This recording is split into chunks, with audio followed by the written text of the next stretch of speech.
जय श्री कृष्ण सभी को, राधे राधे, हर हर महादेव। एक बार फिर आप सभी का मेरे इस प्लेटफॉर्म पर पूर्णिमा गार्गी पर हार्दिक हार्दिक अभिनंदन है, साधुवाद है, सुस्वागत है। आप सभी धर्मानुयायियों को, आप सभी देशवासियों को, आप सभी ईश्वर के प्रिय आत्मीय जनों को श्रावण मास के तृतीय दिवस की बहुत बहुत शुभकामनाएं। और जैसा कि आप सभी को विदित है कि आप और हम जो है कुछ दिनों से कुछ सामाजिक, कुछ व्यवहारिक, कुछ आध्यात्मिक विषयों को लेकर के चर्चा में हैं। हम लोग कुछ विचार एक दूसरे के साथ साझा करते हैं। और आज जो है हम कुछ ऐसी बातों को, कुछ ऐसे विषयों को लेकर के, विषय नहीं, एक पर्टिकुलर एक ऐसे तथ्य को लेकर के आपके बीच में आए हैं कि जो मेरा आज का टॉपिक है, आज का जो विषय है वो है मनुष्य, मानव।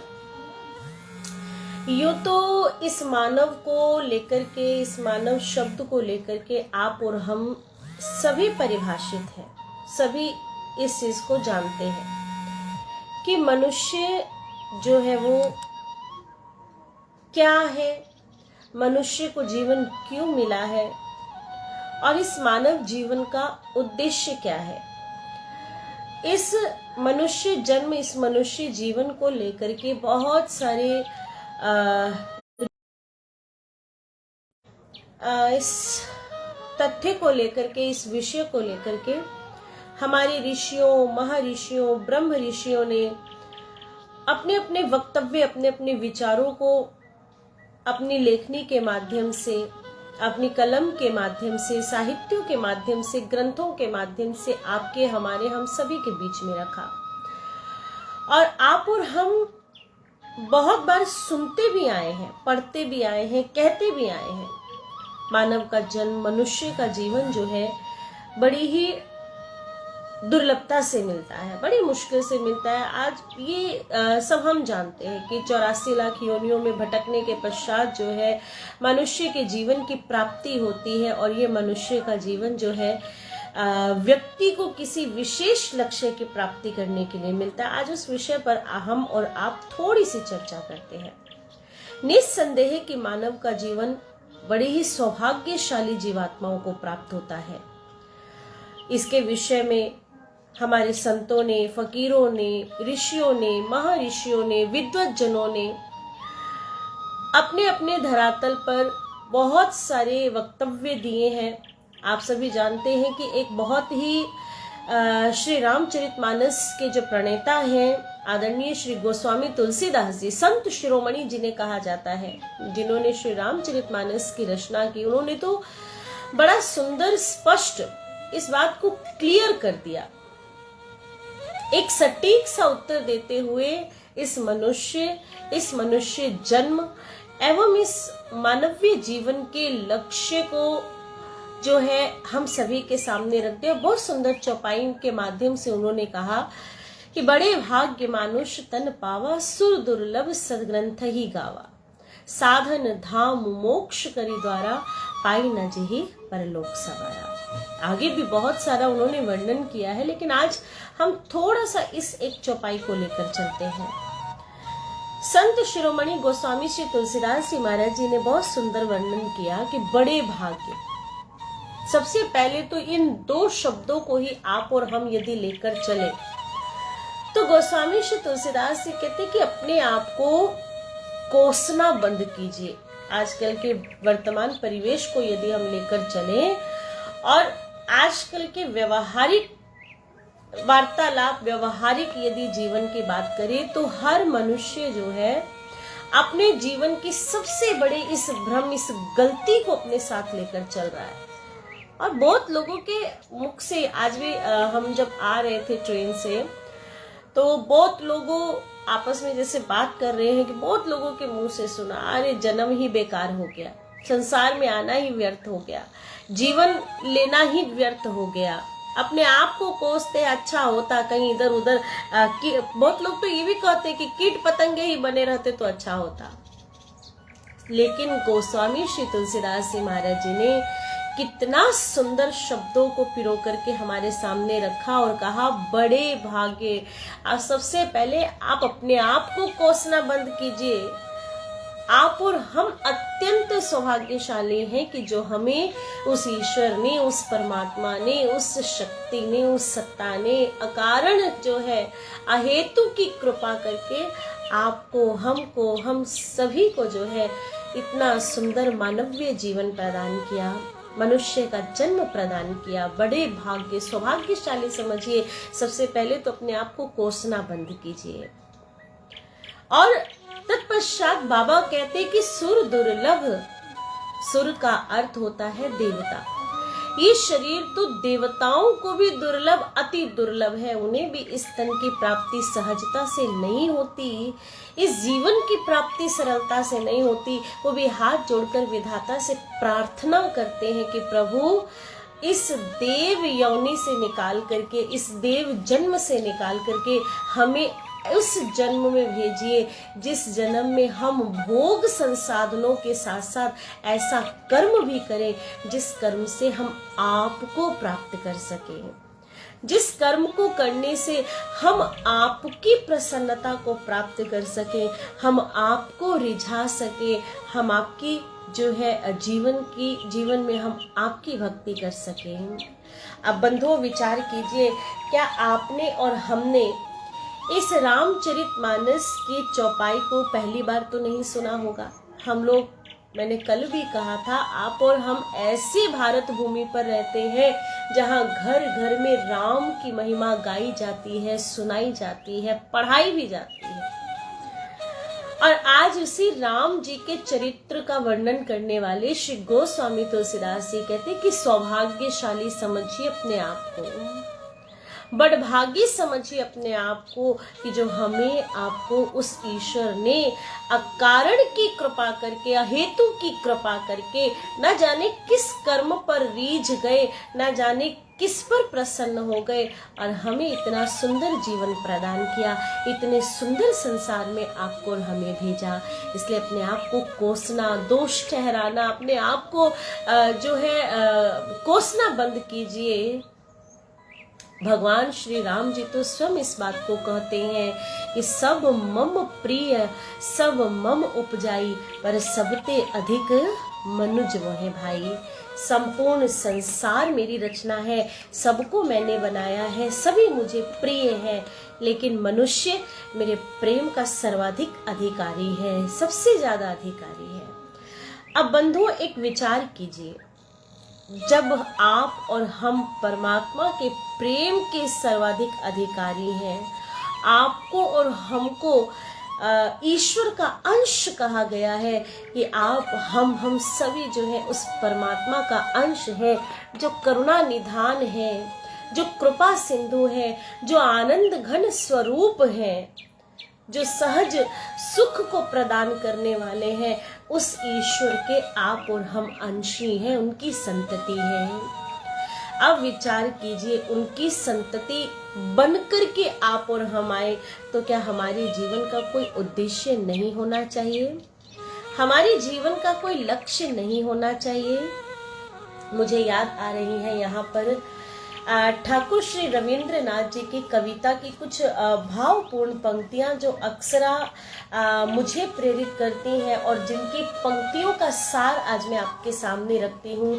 ठाकुर श्री रविंद्रनाथ जी ने अपनी एक कविता के माध्यम से अपने आप को उस कविता से जोड़ करके अपने जीवन को एक पुष्प तुल्य माना है, एक फूल माना है, और उस फूल तुल्य अपने जीवन को प्रभु के चरणों में अर्पित करने के लिए ठाकुर श्री रविंद्रनाथ जी अपने इष्ट, अपने आराध्य के सामने आर्त पुकार करते हैं और उनसे एक भाव रखते हैं कि प्रभु मेरा ये जीवन एक सुंदर फूल की भांति है, एक सुंदर पुष्प की भांति है। आप कृपया कर जल्दी मेरे समक्ष आइए, प्रकट होइए और इस फूल का, इस पुष्प का चुनाव कर लीजिए, इसे अपने हाथों से तोड़ लीजिए। और कहते जब ठाकुर रविंद्रनाथ जी इस प्रकार आर्त भाव से अपने इष्ट को जब पुकारते हैं तो उनके इष्ट, उनके आराध्य उनके सन्मुख प्रकट होते हैं और उनके आराध्य ने उनसे प्रश्न पूछा कि ठाकुर, इतनी शीघ्रता भी क्या है, इतनी शीघ्रता क्या है खुद को मुझे अर्पित करने की? जब तुम मेरे चिंतन में लगे हो, जब तुम मेरे स्मरण में लगे हो, तो निस्संदेह मेरा चिंतन भी तुम्हारी ओर है और मैं आज नहीं तो कल अवश्य तुम्हें अपने लिए स्वीकार कर लूंगा। तो इतनी विह्वलता क्यों, इतनी करुण पुकार क्यों, इतना आर्त भाव क्यों? निस्संदेह तुम मेरे हो, मैं तुम्हारा हूं। ऐसा कहकर जो है उनके इष्ट, उनके आराध्य तो अंतर्ध्यान हो गए। लेकिन कहते ठाकुर रविंद्रनाथ जी ने अपने प्रार्थनाओं का बल कमजोर नहीं पड़ने दिया। अपने आर्त पुकारों की आहें जो है वहीं पर रोकी नहीं, वहीं पर ठहराई नहीं। निरंतर अपने भावों की पाती जो है अपने इष्ट, अपने आराध्य को पहुंचाने लगे। और फिर मन में भाव उठा कि प्रभु नहीं, निस्संदेह आप मेरे हैं, मैं आपका हूं, इसमें कहीं कोई संदेह नहीं है। लेकिन यदि संदेह है तो समय सीमा पर संदेह है। हे ठाकुर, हे इष्ट, हे आराध्य, जैसे आराध्य के समक्ष, ईश्वर के समक्ष, परमात्मा के समक्ष जो है फूल तो चढ़ते हैं, लेकिन मायने ये रखता है कि वो फूल कितना ताजा है, कितना सुंदर है, कितना सुगंधित है। जब वो पुष्प यदि व्यक्ति अपने आराध्य के चरणों में समर्पित करता है, समय रहते, मुहूर्त के रहते, शुभ घड़ी के रहते, शुभ लग्न के रहते, तो उन पुष्पों का अपने इष्ट के चरणों में समर्पित होना सार्थक हो जाता है। इसलिए नाथ, मेरे साथ समस्या ये है कि आपने तो मुझे स्वीकार कर लिया और मैंने आपको स्वीकार कर लिया, लेकिन समय की सीमा है। आपकी पूजा, आपकी वंदना, आपकी भक्ति, आपकी प्रार्थना का ये जो समय है ये निरंतर निकलता जा रहा है। और भगवान कहीं ऐसा ना हो कि इस भागते हुए समय में मैं अपने गुणों को, अपने भीतर जो आपने मुझे प्रदान किए हैं, जो मानवीय गुण मुझे प्रदान किए हैं, जो प्रेम का सोता, जो प्रेम का भाव मेरे हृदय में आपने प्रदान किया है, कहीं समय निकलने पर ये पुष्प जो है बासी ना हो जाए, इस पुष्प की सुगंधी जो है वो दुर्गंध में ना बदल जाए। ये पुष्प जो अभी खिला हुआ है, जो आपके श्री चरणों में अर्पित होने के लिए उद्यत हो रहा है, ये पुष्प का जीवन व्यर्थ ना हो जाए। और कहते ठाकुर प्रकट हुए, रविंद्रनाथ जी के भाव को स्वीकार किया। बंधु, कविता का सार आपके और हमारे जीवन में बहुत बहुत गहरा संदेश लेकर आया है। आज हम और आप किसी से भी यदि हम बात करते हैं तो अक्सर लोगों के मुंह से एक ही बात सुनने को मिलती है, भैया कट रही है जैसे तैसे, चल रही है जैसे तैसे, जीवन बड़ा मुश्किल हो गया है। बंधुओं, यहाँ मैं बार बार आपको एक बात कह रही हूँ। मैंने अपने अध्ययन काल में, अभी इतना तो मुझे स्मरण नहीं हो रहा है, शायद 8th या 10th स्टैंडर्ड में एक पोयम थी, एक कविता थी इंग्लिश में, जिसका नाम था the oak tree. The oak tree वो एक ऐसी कविता थी जिसमें ओक ट्री और लिली के वृक्ष के जीवन की तुलना की गई थी। और उसका सार ये था कि आप कितना लंबा जी रहे हो, इट डजंट मैटर, ये मायने नहीं रखता, लेकिन कितना वैल्यूएबल जी रहे हो ये बहुत मायने रखता है। There is big difference in quantity and quality. दोनों में बड़ा अंतर है, क्वालिटी में और क्वांटिटी में। देखने में क्वांटिटी भले ही बहुत ज्यादा लग सकती है और वो ज्यादा की मात्रा भले ही कुछ लोगों को आपकी ओर इनवाइट, आपकी ओर जो है अट्रैक्ट भी कर सकती है, लेकिन क्वालिटी भले थोड़ी ही हो, नजर बहुत देर बाद आए, दृष्टि लोगों की उस क्वालिटी पर भले ही बहुत देर बाद पड़े, लेकिन बंधुओं जो क्वालिटी, जो गुण, जो सुंदरता ईश्वर ने आपको, हमें, हम सभी को इस मानवीय जीवन को देकर के, इस मनुष्य जन्म को देकर के प्रदान की है, उस सुंदरता को निखारने में अपने समय को लगाइए। बाह्य रूप से वो सुंदरता किसी भी क्षेत्र की हो सकती है। आप अपने विचारों को सुंदर बनाइए, आप अपने कर्मों को सुंदर बनाइए, आप अपने चरित्र को सुंदर बनाइए। जब आपके विचार सुंदर होंगे, उन विचारों से आपके संपर्क में आने वाला हर व्यक्ति प्रभावित होगा, और उस व्यक्ति के संपर्क में जब कोई तीसरा व्यक्ति आएगा, वो भी निश्चित ही आप ही के विचारों से प्रभावित होगा, और ये चेन आगे दिन ब दिन बढ़ती जाएगी। और बंधुओं, विचार करो, यदि एक दिन में आपके विचारों से एक दिन में यदि 10 व्यक्ति भी प्रभावित होंगे, तो आप अब गणना कर लीजिए कि एक व्यक्ति, 10 व्यक्ति यदि आपके विचार से प्रभावित हुए, सकारात्मक परिणाम यदि उनके जीवन में आपके विचारों का प्रभाव पड़ रहा है, तो एक दिन में 10 व्यक्ति, एक सप्ताह में कितने,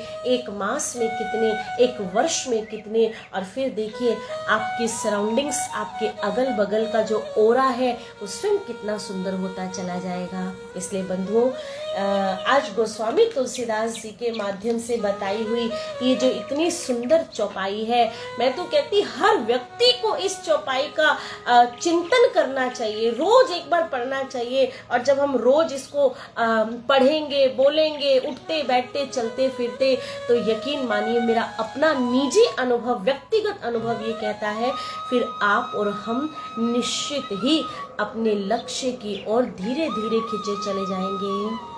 इसलिए बंधुओं, स्वयं को जिस प्रकार रविंद्रनाथ जी ने एक पुष्प की संज्ञा के रूप में पुष्प मान करके अपने जीवन को प्रभु की और आकर्षित करने, प्रभु की ओर लेकर जाने का सदैव प्रयास किया, हम सभी का भी जीवन का केवल मात्र एक ही लक्ष्य है। बंधुओं, ये तो सांसारिक कर्तव्य है जिन्हें पूरा करने के लिए जैसे कहते हैं ना कि अकेला जो है इंसान जो है एक ऐसा सामाजिक प्राणी है जिसे अपने मनोरंजन के लिए, जिसे अपने सहयोग के लिए, अपने साथ के लिए किसी ना किसी की जरूरत पड़ती है। अगर व्यवहारिक और साधारण सी भाषा में मैं बोलूं तो जैसे हम लोग कहते हैं ना कि अकेला चना क्या बाहर फोड़ेगा, वही वाली बात है। अकेला व्यक्ति कभी कुछ नहीं कर सकता, लेकिन हाँ, अकेले व्यक्ति के विचार भले ही बहुत कुछ कर सकते हैं। इसलिए सदैव अच्छा सुने, अच्छा बोले, अच्छा पढ़े, अच्छा जो है ग्रहण करने का प्रयास करें।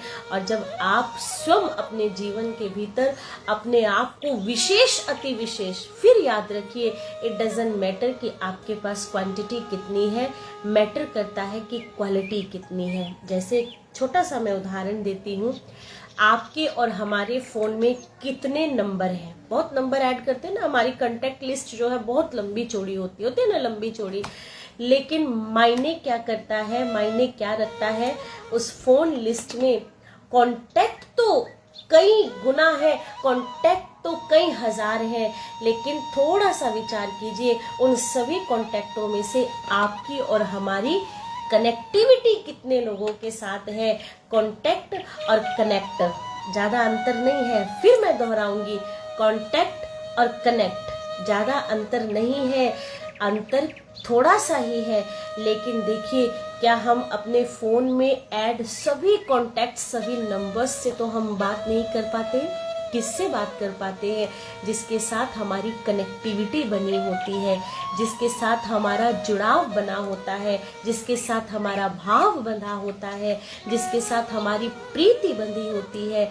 ठीक वैसे ही बंधुओं, अगर अपने जीवन में आप भी अगर कांटेक्ट और कनेक्टिविटी में डिफरेंस करना अगर जान जाएंगे, तो फिर आप और हम इस बात को बड़े अच्छे और भली भांति से समझ जाएंगे कि यदि कांटेक्ट लिस्ट बढ़ाने से जो है मायने नहीं है। इट डजंट मैटर कि हमारी कॉन्टेक्ट लिस्ट कितनी लंबी है, मायने कि हमारी कनेक्टिविटी कितने लोगों के साथ है। और लोग नहीं, मैं तो सीधा स्पष्ट कहूंगी, भले कांटेक्ट पूरे संसार से रखिए लेकिन कनेक्टिविटी केवल अपने करतार से रखिए, क्योंकि बंधुओं संसार में सब एक समय ऐसा आता है कि सब आपसे हाथ छुड़ाकर, बाहर छुड़ाकर एक क्षण के लिए फिर भी आपसे दूर हो सकते हैं, लेकिन यदि उस परम पिता से जिसकी संतति आप हम सभी हैं, जिसकी संतान हम सभी रहे हैं, वो कभी आपसे कनेक्शन खत्म नहीं करेगा। उनके साथ सदैव कनेक्टिविटी बनाकर रखिए। उठते बैठते, सोते जागते, खाते पीते केवल अपने चिंतन में रखिए बंधुओं। और मेरा विश्वास कीजिए, जब हम निरंतर इस चीज का अभ्यास करते रहेंगे, गोस्वामी श्री तुलसीदास जी की इस चौपाई को निरंतर, मैं कहती एक दिन में केवल 5 बार भी अगर हम इस चौपाई को पढ़ने की, गुनगुनाने की और बोलने की यदि आदत डाल लें, फिर आप देखना धीरे धीरे आपका जो जीवन है एक एक स्टेप अपने आप जो है अपनी मंजिल की ओर अग्रसर होता जाएगा। इसी मंगल कामना के साथ आप सभी को जय श्री कृष्ण, राधे राधे, हर हर महादेव।